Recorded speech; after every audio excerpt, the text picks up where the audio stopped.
जगन्नाथ मद्गुरु श्री जगद्गुरु मदात्मा सर्वभूतात्मा तस्मै श्री गुरुवे नमः। प्राणर ठाकुर मोर परमाराध्य जगज्जननी श्री श्री बड़मा परम पूज्यपाद जुगाचार्य श्री श्री बड़दा परम पूज्यपाद श्री आचार्य देव सभंकर आतुल चरण मोर अनंत कोटि प्रणाम। इष्ट परिवार समस्त चरण मोर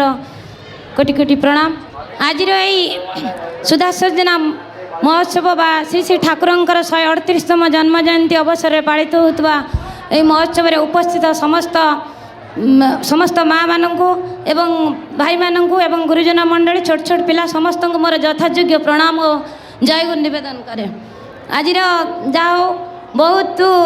ये जो आम सका आज जो परिसर भितर अच्छा ये परिसर भितर आनंद सहित ज्ञानर आहरण बहुत कर मत कही पे ज्ञानर किसी अनुभवर कथा कहवाई ठाकुर जानी से आम जानती प्रकृत में ज्ञान हूँ आम जहाँ अनुभव करूँ ही ज्ञान ज्ञान केवल बही पढ़ीदे ज्ञान आसेना निजर अनुभव द्वारा जहाँ पाई ही प्रकृत ज्ञान। तेणु आम समस्ते जो ठाकुर को धरी समस्ते ठाकुर को धरी ये जो माने जो होची हमर ये जो प्रोग्राम होची बा तांकर जो महोत्सव होची तादर आम समस्त मशगुल हो जाइछंती ता भितर जो ज्ञान आहरण करचंती से ज्ञान को मध्य हम अन्य मानक भितर बांटी पारुचंती अन्य को मध्य सेगुड़ा देखाई पारुचंती कारण आमे जे एठी जा किछि निजे आहरण कले सेटा निजे करिक ठीक नुहे सेटा अन्य को कहबा जा कहउतिले दीक्षाटा केमिति हबो अन्य मानकू एठी निमंत्रण करबा जा थिला आचार्य देवंकर निर्देश जे अधिकित मानक बहु संख्यार निमंत्रण कर माने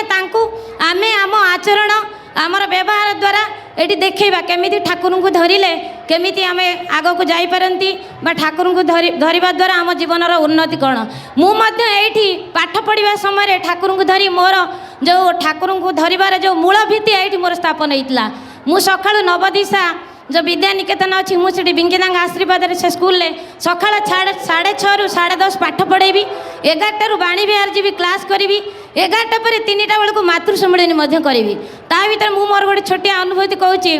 प्राय से 12, 13, 14, 15 मसीहा कथा से तो जाऊँ बिग बजार में गोटे मातृ सम्मेलन होता है से मु मौसी सहित आम से कॉलोनी जाए प्रबल वर्षा होती माने जोटा कि माने सरीगला पर एमती वर्षा होती माने रास्ता पूरा एते पानी मु मौसी मोर हाथटा को धरी मु आसु आसु बाटे गोटे मैन होल जो थी मु ता भीतर गली पड़ी मु किंतु देखी मु गली पड़ा भीतर मत अपुर भीतर जन टेकी दौरान जे कि भीषण वर्षा भी जानी मुझे देखी मत टेकी दौरान मौसी हाथ टी धरती तलु मत जड़े मोर दी अंटा को एम धरिक टेकी दौरान मु बाहर को आसी मुझे अनुभव करती प्रकृत में ठाकुर कौन ठाकुर ही जीवन में थिले जीवनटा केमी आग को जापे यही जो छोट पिला आज झील मैंने जो मैंने आमर जोटा कि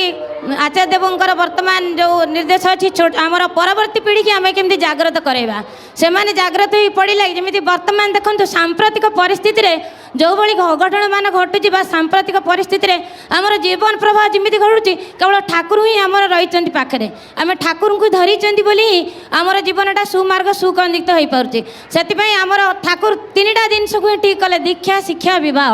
माँ मैंने ये जिनसा जानी दीक्षा शिक्षा विवाह ये भितर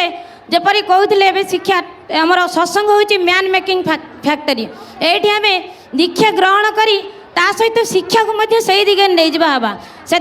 गोटे शिक्षकर से प्रकार टाण रहा दरकार। तेणु ठाकुर कहते शिक्षक ना इष्ट टाण किए जगाइब छात्र प्राण केवल शिक्षक नुहे परिवार समस्ते सबू माँ मैंने समस्ते मिसी आमर ए देश जाति गठन पर सहाय हवा आ समस्त एक सुर गाई उठवा वंदे पुरुषोत्तम मु मोर वक्तव्य रखी जय गुरु।